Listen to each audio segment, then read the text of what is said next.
This is my friend's house, and she has asked me to give her boys' room a complete makeover with all new furnishings such as a coffee table that will double as a fold-out desk for homework and daybeds that will function as gaming couches. We started with a $1,500 budget, but after selling a few larger items, we increased our budget to $2,725. So come join me as I continue this boys' room makeover and attempt to check all their boxes and blow these boys' expectations out of the park.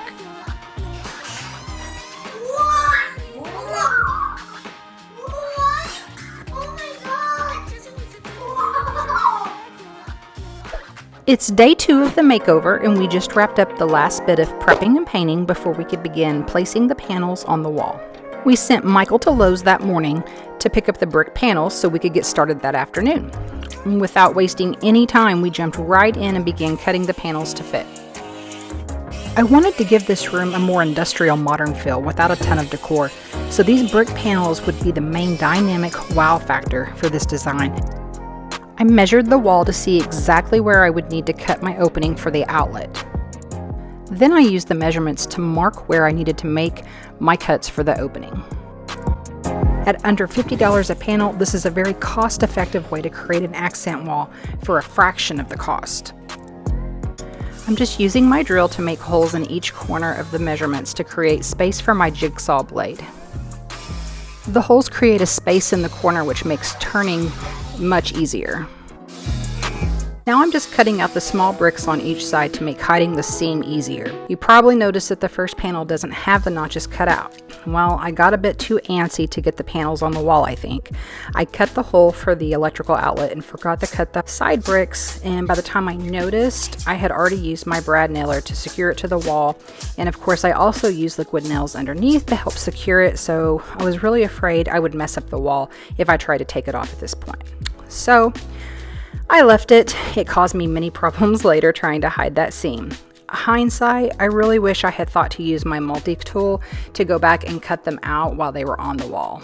Instead, we decided to try a different tactic this time. Oh, you guys put this one on this side? Yeah, because we didn't cut and I already had liquid nails on it. Yeah. We're learning lessons as we go, yeah. This was my first time installing brick panels. I watched many videos on tips and tricks and was very confident going into the install. I've never really been afraid of trying new things because anything can be fixed, but I had this nervous, anxious energy after the delay on day 1 of the painting fiasco. But I think it's important to be okay with making mistakes so we can grow and become more confident with time. The next step in the process was to add the joint compound to give the panels a more aged look. This is the first phase of creating an industrial modern look. Things began to get a bit hairy here as my battery died on my jigsaw, so I began switching back and forth between cutting the panels and spreading the joint compound on the panels to create a more realistic look. I'm applying 1 coat first, then I will begin creating the worn look during the second layer, but first I will need this to set up and dry. Once this process is complete, I'll be able to go back and spot sand in sections to bring the brick tones back out. So finally, after a long, hard day of cutting and installing panels and covering them in joint compound, we called it a day to get some much needed rest before we would start again the next day. But this time we would begin on the opposite wall.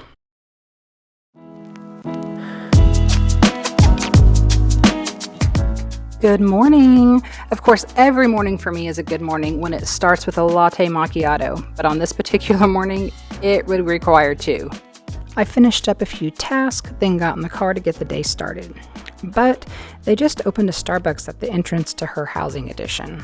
And apparently, I'm weak because the temptation was too much and I turned around to get my second coffee of the morning. Okay, got my Starbucks. Now we're gonna go and get back and actually do the fun stuff, which is getting everything put back in the room and the bed put together and all the little decor, everything up on the walls. It'll be fun.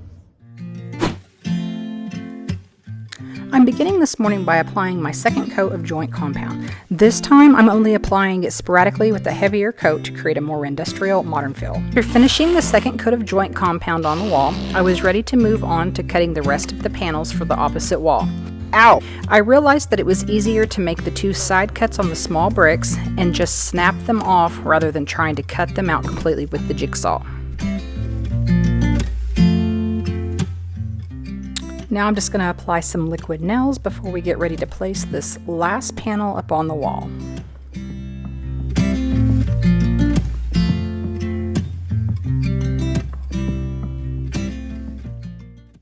With the last panel in place, I'm now using my drill to attach the brackets for the blinds. I really just needed a break from working on the wall, so I found a small task I could do quickly to mark off my checklist, just to give me that productive boost I was craving. And now it's back to work on the wall. First, I'm filling the cracks with joint compound so that they have a chance to start drying.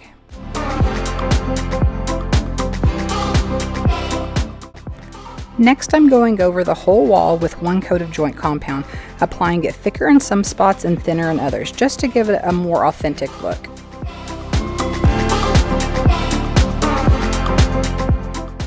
With the wall completely covered, it's now time to hang the curtains. I'm starting by measuring where I need to place the brackets, and then just using my drill to attach them to the wall.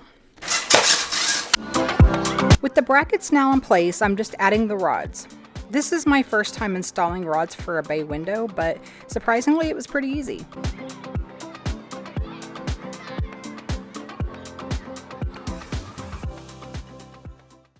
And now for the best part of the day, hanging the curtains. This is the first decor piece to go into the room.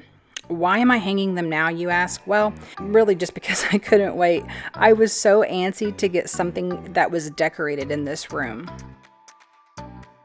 It's actually so amazing to me every time I put panels up just how much they transform a space. I wanted to take the curtains all the way to the ceiling, but the panels were about 8 inches too short. They were the only length that was currently available to us. I just love these panels. Even with nothing else in the room, they have a huge impact already. It really softens the space and brings the color in. And last, we're just going to give these blinds a quick wipe down. Then we'll move on to a quick tidy up just to get the floors and all of the extra debris cleaned up, and then we're going to call it a night so we can get some rest. Just kidding. We were all so excited to see the room come together, we decided to move on to furniture. Michael had already assembled the coffee table while we were working on the curtains, so now we are moving on to one of the beds. I found these beds on Amazon, and I loved the muted navy color and the linen fabric.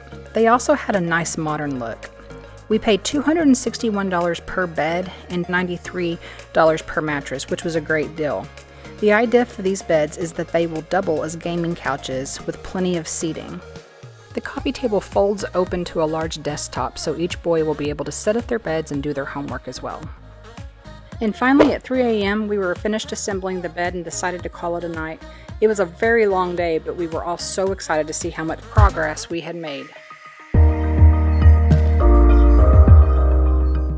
It's now the next morning. Well, technically, it's only a few hours later because we stayed up till 3 a.m., but we were super motivated to finish this wall up today. So I began starting by painting the wall immediately so it would have time to dry, because we still needed to put the other bed together inside the room. I went with a matte black for this wall because I felt like not only did it fit the industrial modern look, but it also gave a feeling of individuality to each one of the boys' sides. Now I'm just going in with my paintbrush and cleaning these lines up a little bit. Believe it or not, there really wasn't much to touch up. After finishing up the black paint, I gave this wall a quick whitewash, just to take away the pink hue that was coming through. Later I will go back with sandpaper and bring out the brick tones, just to give it a bit more of an industrial feel. Now it's time for these LEDs to be put on the bottom of the bed. Color changing lights were something the boys requested, but I sort of took the idea and ran with it. I added LED lights underneath the bed, the coffee table, and also behind the TV. I found this TV stand that also has built-in lighting, so basically their entire room is going to be backlit with any color they choose. It's going to be so cool. I am so excited for them to see it. I just ran these LED lights all alongside the bottom of their bed, and since they're adhesive back, they were really easy to do and held on well. These will not only make a really cool feature in the room, but can be used as night lights as well. After 3 full days of hard work, we are relieved to be in the final stages of this design.